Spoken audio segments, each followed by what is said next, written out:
ஏங்க ஏங்க பண்ண முடியாது? தருங்க, எவ்வளவு வேணுமோ காசு வாங்கிக்கோங்க, அதெல்லாம் முக்கியம் இல்லை. நீங்க உட்காருங்க போல. அண்ணி வாங்க. சார், எனக்கு பணம் பிரச்சனை இல்லை. பணத்துக்காக நான் எதுவும் பண்றவன் கிடையாது. சாஸ்திரம் படிச்சவன், அதை ஆதாரமா வச்சுக்கிட்டு தான் வாழ்றவன். அதனால இந்த காரியத்தை நான் பண்ண மாட்டேன். நீங்க உங்களுக்குள்ள என்னமோ வச்சு பாத்துக்குங்க. எனக்கு காசு கூட வேண்டாம். நான் கிளம்புறேன்.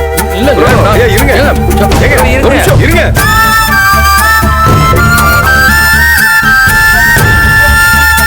கதிரே, அந்த ஆளு போன போட்டும். நான் வீட்டுக்கு மூத்தவ தானே, பெரிய மனசு தானே. நான் மனசார சொல்றேன், என் ஆசீர்வாதம் எல்லாருக்கும் உண்டு இல்ல. இது நடக்கணும்னு இருக்கு, நம்ம பண்ணிடலாம்.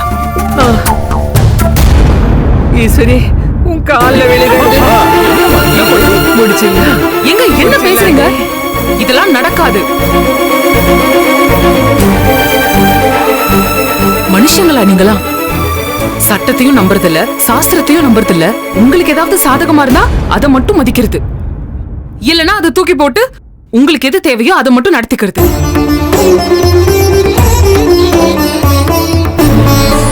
உங்களுக்கு எல்லாம் கடவுள் நம்பிக்கை இருக்கா? தேவைப்பட்டா கடவுளை கூப்பிடுறது, தேவையில்லைன்னா கடவுளையே கெட்டதுன்னு சொல்றது.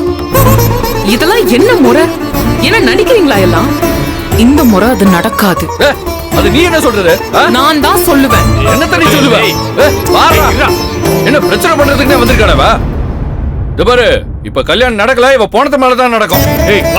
என்ன ஜனனி சொன்ன, நீ கெஞ்சு நல்லா.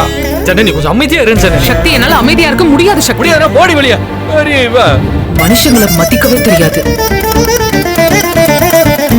அக்கா, நீங்க அதுக்கு சம்மதிக்கிறீங்களா?